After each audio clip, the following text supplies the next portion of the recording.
হিজাব বলা হয়ে থাকে, হিজাব ইসলামের সৃষ্টি। আসলে কি তাই? হিজাব কি শুধুমাত্র ইসলামের সৃষ্টি? হিজাব কি শুধু মুসলিমদের জন্য? হিজাবের বয়স কি 1500 বছর? ইতিহাস তা বলে না। ইতিহাস বলে হিজাবের বয়স হাজার হাজার বছর। সেই প্রাচীন মেসোপটেমিয়া সভ্যতা থেকে শুরু করে বর্তমান অবধি বিভিন্ন দেশে বিভিন্ন ধর্মের মানুষ, বিভিন্ন রাজ্যের মানুষ তাদের ট্রেডিশনাল পোশাক পরে থাকে। সেই ট্রেডিশনাল পোশাকের সাথে ধর্মও যুক্ত, আবার সংস্কৃতিও যুক্ত।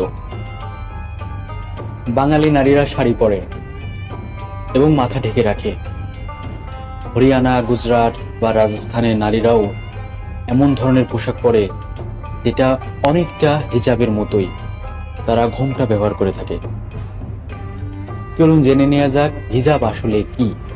হিজাব আরবি শব্দ, যার অর্থ লুকানো, লুকিয়ে রাখা, পর্দা বা আড়াল করা। বোরকা শব্দের অর্থ এমন পোশাক, ঢিলে ঢালা, আটো সাটো নয় এমন পোশাককেই বোরকা বলা হয়। আর নিকাব শব্দের অর্থ হলো ঘোমটা। ঘোমটা আলাদা কাপড় দিয়ে দেয়া যেতে পারে, ওড়না দিয়ে দেয়া যেতে পারে, স্কার্ফ দিয়ে দেয়া যেতে পারে, আবার শাড়ির আঁচল বা ওড়নার আঁচল দিয়েও দেয়া যেতে পারে। কিন্তু হিজাব, বোরকা বা নিকাব শব্দটা শুনলেই কোনো মুসলিম নারীকে কল্পনা করে। আসলে নিকাব শব্দের অর্থ ঘোমটা। চলুন ইতিহাস জেনে নেওয়া যাক যে হিজাব শুধুমাত্র ইসলামের সৃষ্টি কিনা। 530 খ্রিস্টপূর্ব অর্থাৎ আজ থেকে 2500 বছর পূর্বে প্রাচীন গ্রিকের নারীরা বোরকা পরত, অর্থাৎ ঢিলে ঢালা পোশাক পরত, নিকাব করত অর্থাৎ ঘোমটা দিত এবং তারা মাথায় কাপড় দিত। কিন্তু সকল শ্রেণীর নারীরা দিত না। প্রাচীন গ্রিকে শ্রেণীভেদ ছিল। সম্ভ্রান্ত নারী এবং অসম্ভ্রান্ত বা নিম্ন বর্ণের নারীদের মধ্যে পার্থক্য ছিল। সম্ভ্রান্ত নারী যারা, তারাই পর্দা করত অর্থাৎ বোরকা পরত। উইকিপিডিয়াতে একটি ব্রোঞ্জের মূর্তি আছে যেখানে দেখা যায় যে একজন নারী বোরকা বা হিজাব পরিহিত অবস্থায় আছেন। একটি ব্রোঞ্জের মূর্তি, অর্থাৎ এ থেকে প্রমাণিত হয় যে 2500 বছর পূর্বেও নারীরা প্রাচীন গ্রিকে বোরকা পরত। বোরকা শব্দটা ইসলামিক আরবি শব্দ হলেও এই শব্দের অর্থ হলো তো ঢিলে ঢালা পোশাক। নিকাব শব্দটা আরবি হলেও এর অর্থ হলো ঘোমটা, অর্থাৎ তখনও লোকে ঘোমটা দিত এবং ঢিলে ঢালা পোশাক পরত। এছাড়াও মেসোপটেমিয়া সভ্যতা এবং পার্সিয়ান সভ্যতার নারীরাও ঢিলে ঢালা পোশাক পরত। এবার আসি ভারত উপমহাদেশে। ভারত উপমহাদেশে নারীরা যুগ যুগ ধরেই শাড়ি পরে আসছে।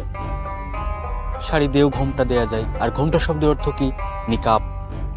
তাহলে বাঙালি সংস্কৃতিতেও নিকাব বা ঘোমটার ব্যবহার আছে, এখনো আছে। এখনো আমাদের মা বোনেরা শাড়ি দিয়ে ঘোমটা দেয়। এক রিপোর্টে বলা হচ্ছে ভারতীয় 66% নারী ঘোমটা ব্যবহার করে এবং এদের বেশিরভাগই অমুসলিম নারী। হরিয়ানা, গুজরাট এবং রাজস্থানের নারীরা এবং দিল্লির নারীরা এক ধরনের ট্রেডিশনাল পোশাক পরে। তাদের যে ধর্ম বা সংস্কৃতি অঞ্চল ভেদে যে পোশাকের ধরন, ওই পোশাকের ধরনটা দেখলেই বুঝতে পারবেন যে তারা ঘুনঘুট বা ঘুঙট বা ঘোমটা বা আরবিতে যাকে নিকাব বলা হয় সেটা ব্যবহার করা হয়। কেউ শাড়ি দিয়ে, কেউ ওড়না দিয়ে।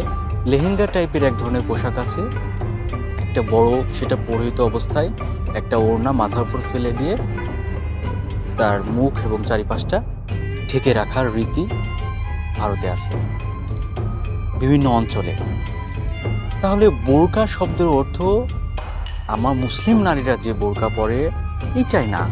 বোরকা শব্দের অর্থ ঢিলে ঢালা পোশাক, নিকাব শব্দের অর্থ ঘোমটা এবং হিজাব অর্থ হলো আড়াল করা। এমনকি ইসলাম আসার পূর্বেও আরবের নারীরা ঢিলে ঢালা পোশাক পরত, তারাও নিকাব ব্যবহার করত, তারাও ঘোমটা দিত। কিন্তু সবাই দিত না। সব যুগেই এমন কিছু ছিল যারা ট্রেডিশনাল পোশাকের বাইরেও বা ধর্মীয় পোশাকের বাইরেও অন্যান্য পোশাক পরত।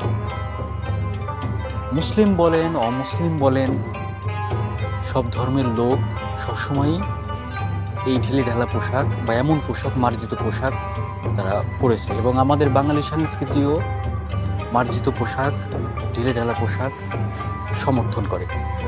খ্রিস্টান নারী বা ইহুদি নারীরাও ওই ধরনের পোশাক, মুসলিমরা যে ধরনের পোশাক পরে মুসলিম নারীরা ওই ধরনের পোশাক তারা পরত।